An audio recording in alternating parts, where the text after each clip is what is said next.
அரியலூர் அருகே டிராக்டர் பறிமுதல் செய்யப்பட்டதால் விவசாயி ஒருவர் தற்கொலை செய்து கொண்டதாக அவரது தந்தை தெரிவித்திருப்பது சர்ச்சை ஏற்படுத்தியுள்ளது.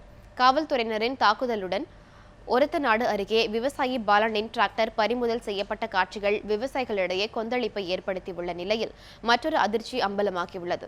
அரியலூர் மாவட்டம் விளாங்குடி அருகே ஒரத்தூர் முனியங்குறிச்சி பிரிவு சாலை அருகே வசித்து வந்த அழகர் என்பவர் 2013ஆம் ஆண்டு டிராக்டர் வாங்க பெரம்பலூரில் உள்ள சோழமண்டலம் தனியார் பைனான்சில் 7 லட்சம் ரூபாய் கடன் வாங்கியுள்ளார்.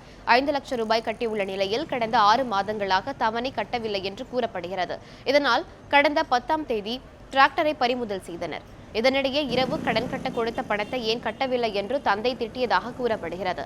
இதனால் அன்று இரவு அழகர் விஷம் குடித்துள்ளார். இதனையடுத்து தனியார் மருத்துவமனையில் சிகிச்சைக்கு சேர்க்கப்பட்ட நிலையில் அழகர் உயிரிழந்தார்.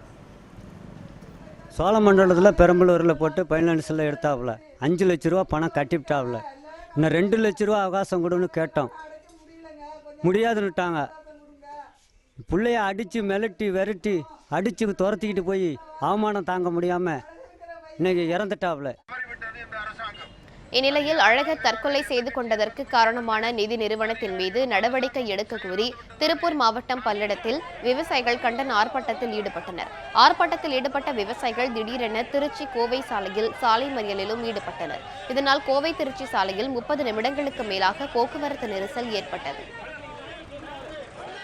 விவசாயி கொடுத்த கடனுக்காக டிராக்டரை பறிமுதல் செய்ததற்காக அழகர் என்ற விவசாயி தற்கொலை செய்து கொண்டிருக்கிறார். அதை தடுக்க தவறிய தற்போதைய அரசாங்கத்தை டிஸ்மிஸ் செய்ய வேண்டும். விவசாயிகளை பாதுகாக்க தவறிய இந்த அரசாங்கத்தை டிஸ்மிஸ் செய்ய வேண்டும்.